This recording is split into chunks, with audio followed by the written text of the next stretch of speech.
Hi guys! Welcome back to my YouTube channel, Just Regine, and thank you so much for spending your time watching this video.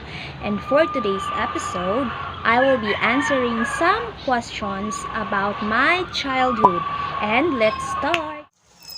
So, I have here some questions that I got from Google, mga childhood questions dito guys. And magbunot-bunot lang ko dire and then I will answer the question kung unsa nga ako ang mabunot. So, let's start. Tan tan tan tan tan. Tadan tadan tadan.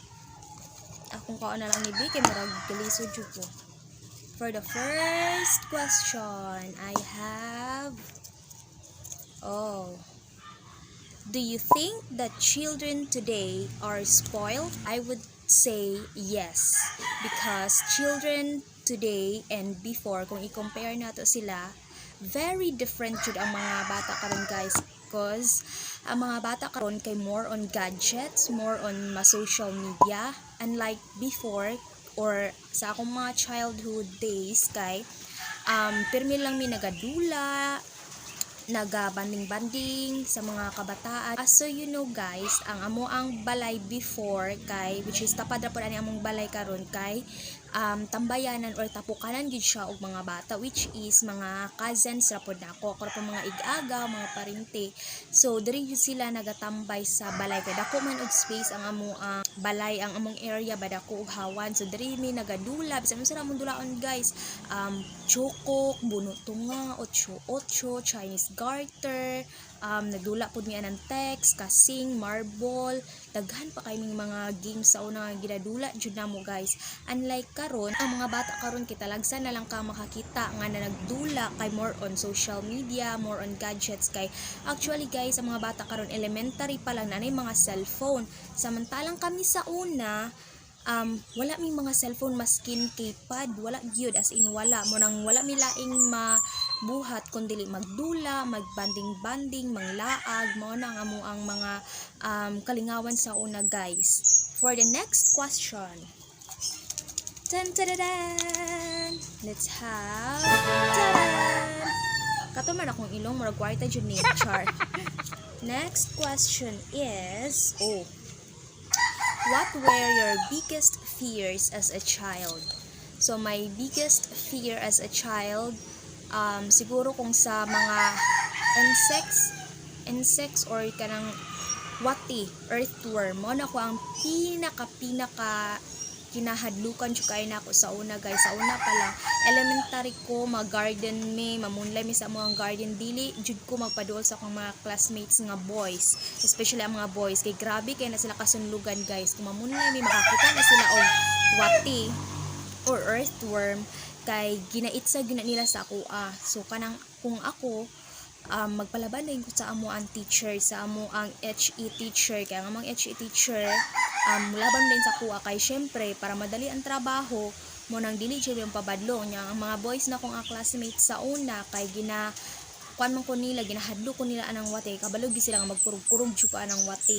So biggest fear na ako na sa una as a child. Pero aside sa mga insects or sa mga kuan, siguro biggest fear na ako as a child kay ang makidnap. Charing bitaw guys, karon guys kay amping jud ta kanunay ha, kay be alert good always kay naga trending na ba na karon ng naivan kuno nga puti nga bisan asa ra sila maabot nga lugar, bisan asa nga lugar kay magpasumangi lang og manghatag og kwarta, manghatag chocolate sa mga bata. Pero kuan gyud na sila guys kana ang as much as possible dili na lang gyud ta manglaag para sa ato ang safety ra man pud, kay kuan daw na sila guys, manguha daw na sila og mga bata. I don't know kung tinuod ba pud pero walay kumo sa pag-amping.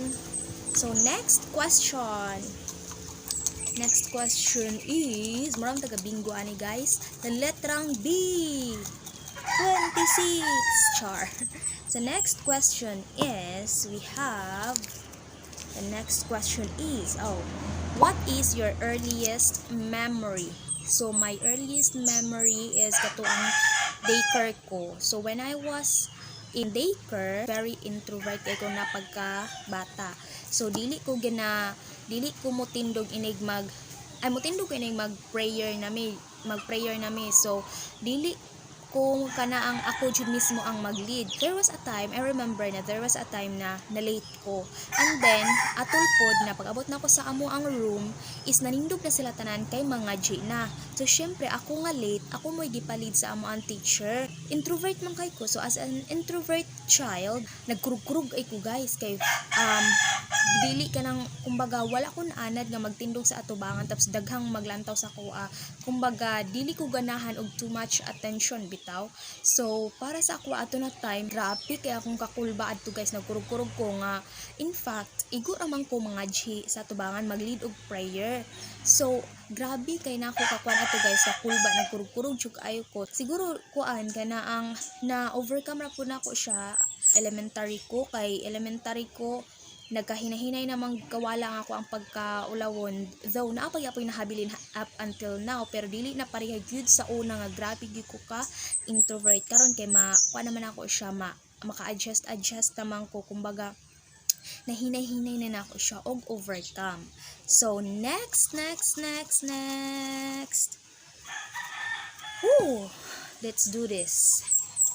Next question is, what is the best memory you have from childhood? Oh, the best memory I have from childhood was kadtong magdula mi sa ko mga ig-agaw diri sa amo ang tugkaran ra pud sa amo guys, diba? As I mentioned earlier na ako mga ig-agaw kay diri ajud magtapos sa amo ang balay, magdula diri mi tanan magbanding-banding. So I think that was my best memory sa ako ang childhood, magbanding sa ako mga ig-agaw, tapos magdula mi bisan unsa ra mong dulaon guys, tarang dula na nasudlan ako na magdampa karang sa lastiko, magkatong text, tapos kato ang kasing nakahinumdum pa ko nga niyan is papa kanang kasing kuno dili na siya dula pang babae, pang lalaki ra siya, pero nagpagama ko og kasing sa ako ang papa, pero gigaman na gihapon ko niya og kasing kay para lang jud maka get along ko sa ako ang mga ig-agaw. So dula ko og kasing, marble, 8-8 katubitang magkuan ka og tsinelas, ang mga tsinelas tanan guys kay tapukon sa tunga, tapos bunon ka og bola, tapos kung dili pa ka maigo, so dapat imo tong mahurot og paris-paris ang mga tsinelas sa tunga. So pag mahurot na nimo to, so daog na mo. So mga na ang mga ginadula sa una, the best memory jud kinako to sa una guys kay grabe jud kaayo ka fun, grabe kayo ang enjoyment ako ato na time kay syempre wala pa'y gadgets, wala social media, so grabe ang amo ang banding sa ko ang mga ig-agaw. So karon guys kay lahi naman kayo ang mga bata karon guys kay puro naman gadgets and talagsa na lang kay sila magdula. I don't know kung napabaghapoy magdula-dula karon, pero more on gadgets na gid kasagaran ang mga bata karon guys. So for the next question we have were you a well-behaved child or a naughty one? So, I am very behaved. Wow. As in, behaved kay ko guys. According pa sa akong mama, char, na ako'y evidence. So, according pa sa ako ang mama, kay, bata pa ko, kung dili ko, karang bitong agnihon sa ako ang mga ig-agaw na magdula or maapilan, uy Regine, apil na mo dula, bla bla bla, inana, dili siya daw kuno ko mag-apil-apil, maglingkod daw kuno ko sa daplin, maglingkod ko sa daplin, magnampiling, maglantaw nila, o ma-imagine ako ang kuan ba, ako ang dagway ko manampiling ko, maglantaw ko nila, ring gamay pa kay ko sa ngatanan, uy kalami ra jud mo balik sa childhood guys, as in, walay problema, ginahuna-huna, permira magdula karon kay maghunahuna natag kung bago pa ta nahuman og kaon maghunahuna na tag unsa na puy sud-ano nato paniudto, unsa na puy buhato nato sunod. So munang lami kayo ang childhood jud guys. So munang kamo karon sus wala lang jud ninyo na experience ang mga na-experience namo sa una, nindot kayo ang childhood, very enjoy. So for the next question we have as a child, what do you want to be when you grow up? So as a child, as always, kung sa una, elementary days, until high school days, magama bitaw mo ka na ang essay or naaipansinan ang mga teacher sa mo, tapos mag-ask kung what do you want to be when you grow up? So ang ako ang perming itubag ana guys is teacher. I wanna become a teacher when I grow up. But then ang ako ang course is business administration. So layo ra kayo. Pero happy ra pug ko sa ako ang course nga gikuha kay kabalod ko nga mao jud nga ako ang gusto. And thankfully wala jud po ko nag-teacher guys kay grabe kayo ang demo, daghan kay mga demo, daghan kay kang lesson plan nga gamon. So it's not for me, char. It's not for me good guys kay dili ko creative like ang kuan man god pang elementary ra man god ang gina-offer din sa among school. So dili ko creative, dili ko hilig mag cutting og mga cartolina, color paper, tas mag-demo, magama og lesson plan. Dili ko inguna na guys kay as in dili ko ganahan og ang daghan kay gamunon nga mayon ana.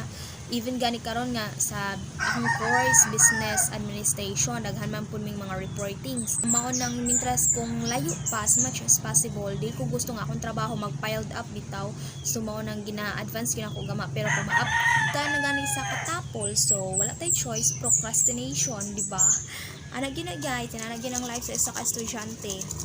Next question is so nalang tayo upat ka questions nga nabiling dali guys. So this is the fifth questions, fifth to the last.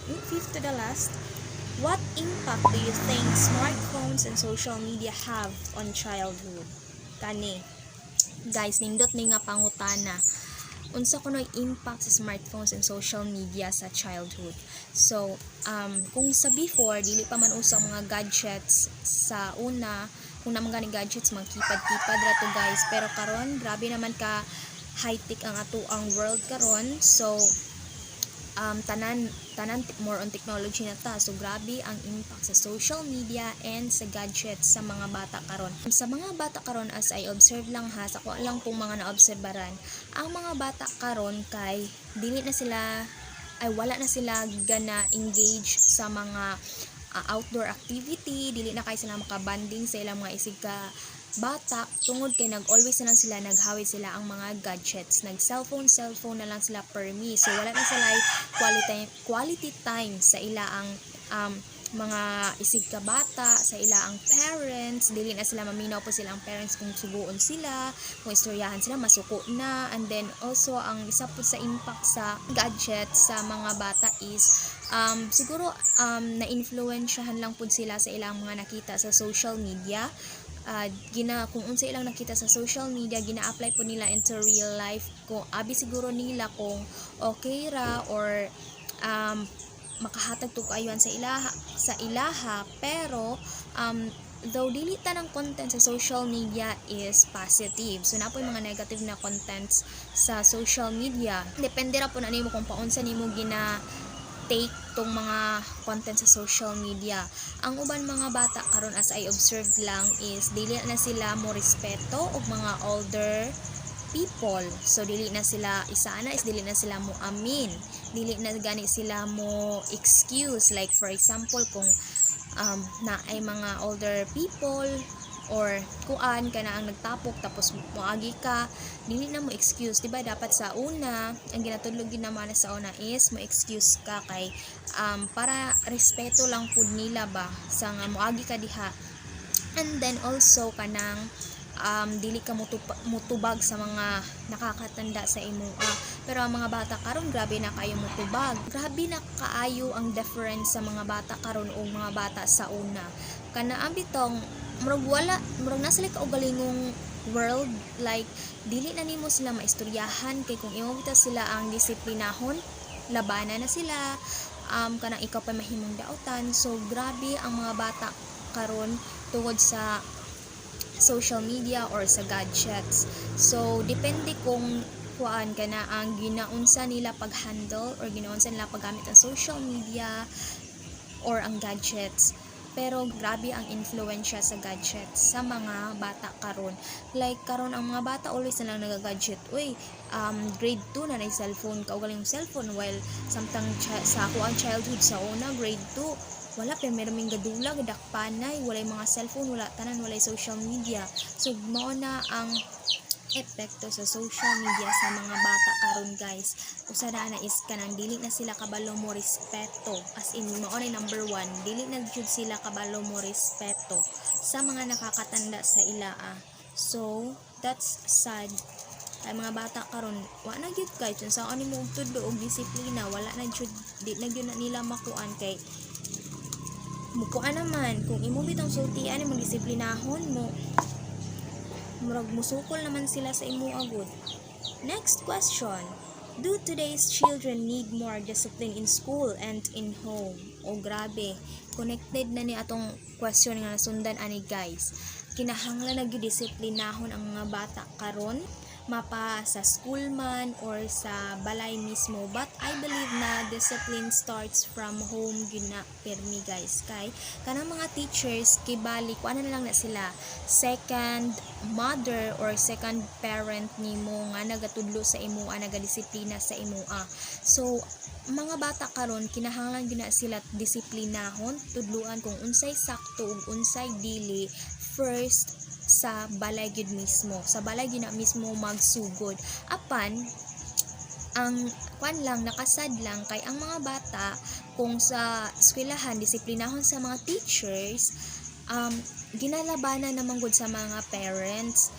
I mean not all parents not all, pero naagyud kasagaran gyud sa akong mga naobserbahan kung ang imo ang anak naadto sa eskwelahan tapos nagpabuyag sa eskwelahan tapos gidisiplina sa teacher, gitudluan kung unsay maayo unsay dili, dapat wala nimo to bahata kay dili to insakto.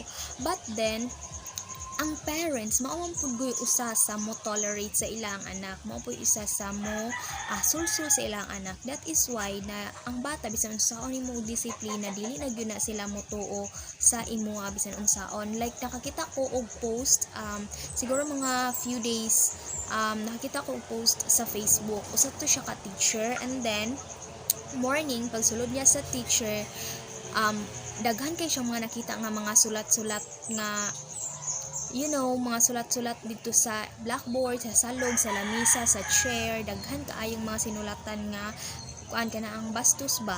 And then naka-realize daw siya na ang mga bata daw karon dili na madisiplina, dili na nimo masultian kay tungod kay agi lagi anang labanan pud sa parents. So that is why na as much as possible ang mga bata dili nimo na sila spoil, dili nimo sila imo silang pamathon sa kamatuoran ba nga dili insakto ang ilang gibuhat if ever magkamali man sila. Though it's natural na magkamali sila, but dili nimo sila i-tolerate. Kung mali sila, imo silang sultian nga nung mali na nga ilang gibuhat, tapos imo sultian kung paunsa ang maayong buhaton. Dili kay imo lang silang sultian na ay imo silang i-tolerate ang ilang action. Dili kay maanan man na sila nga ilang mahuna-hunaan ana is ay okay raman dayto ako ang kuan bisag sayop to, okay raman day kay wala ra mo ko kasabi ni mama, okay raman to kay wala ko kasabi ni papa, inaana bitaw guys. So karon dili na gyud siya pwede sa generation pa lang karon makaingon ta na ang mga bata dili gyud siya pag-asa ng bayan kay ngano sa pagdisiplina, sa disiplina pa lang daan kung lantawon nato, layo na kayo ang kabataan karon kaysa sa mga kabataan sa una. As in very disciplined ang mga kabataan sa una compared nato karon. And for the next question, o diba nagka-serious lagi kayo ang ato ang kuan karon guys, ato ang mga questions. Next question. Do you have a favorite toy as a child? What was it? Of course, I have a favorite toy when I was a child, and Barbie to siya guys. Yes, very hilig ko og Barbie.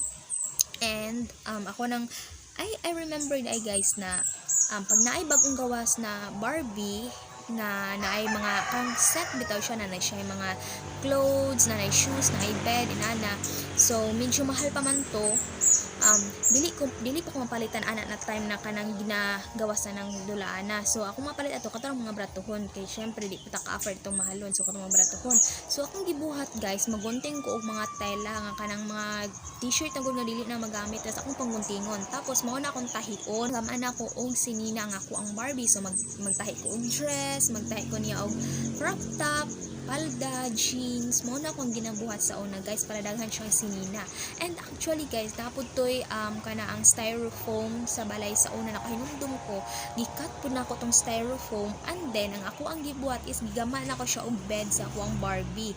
Tapos nagcutting ko og unlan, gigaman ako siya og unlan, gaman ako siya og sala. Ang kuang Barbie mo ginay pinaka favorite toy nako sa una nga dili jud dapat mawala sa ako kay ngano hilig ko og Barbie guys. Tapos na ako mga collection sa Barbie. And then ako parang ginapaliguan, ginashampoohan, ginatoothbrushan, paimnon og gatas. O di ba mura ko siyang sa kabalo ko nga dili gina siya mo inom og gatas pero painom jud ako ng gatas. And then pantahian ako mga damit. So inana ako ang childhood sa una guys. Very fun, char. Next question. Nalang tayo isang question na habilin guys. Next question is, your childhood days are the best days of your life. Do you agree? Of course. My childhood days were the best days of my life kay very enjoy. Dito na ko na feel ang pinaka the best days ako ang life kay bitong wala kay ginahuna-huna nga problema, like magdula kayo manimugdula, magkaon, maligo, matulog, wala kay problema ba, magkaon-kaon lang kadiha, magdula mora dili pareha bitaw karon na inighuman nimo og kaon, iniglingkod nimo maguna na pud unsa na poy sudanon unya dapit, unsa na poy luto unya dapit, unsa na poy buhaton nimo unya dapit. O di ba sa una kay murag chill nga happy, enjoy nana akong childhood sa una guys. So ganahan ko mobalik sa akong childhood, char. Next and last question. The last question is did you enjoy going to school? What did you think of your teachers? Of course, I enjoyed going to school. Siguro sa ako ang mga teachers, makaingon lang ko na swerte lang ko sa ako ang mga teachers sa una kay dili sila bitang very approachable kayo sila, tapos comfortable po ko sa ila kay like kana ang ginatreat mi nila og tarong, ginatreat ko nila og tarong. Like sa ako ang school days, elementary sa akong childhood, murag relax ra kay ko, dili ko pressure sa akad, dili ko pressure sa mga buluhaton sa mga schoolworks, like chill lang, relax lang. So very proud kay ko sa ako ang self kay nakalingkawas ko ato na time, nakagraduate ko grade 6, na finish na ko ang high school, and now I'm in college. And thankful kay ko sa mga teachers na ko nga sila mga ipantudlo sa kuha, sa ako ang mga co-students. So saludo po ko sa mga teachers kay bisan tuod kog lisod naman siya mga bata nga lisod tudluan, like dili dayon makasabot pero ginahatagan nila og time, ginahatagan nila og effort ang mga estudyante nila. So thank you so much sa mga teachers nato out there, and also sa ilang mga hard work and dedication. Thank you so much, char. And that's it guys. I think nahurot na nato ang mga questions tanan og answer. That is the end of my video, my childhood memories, my childhood story. And thank you so much for watching this video, this episode. And please don't forget to hit the notification bell, the subscribe button, and please like, share, and comment on this video. Thank you so much for watching. Bye.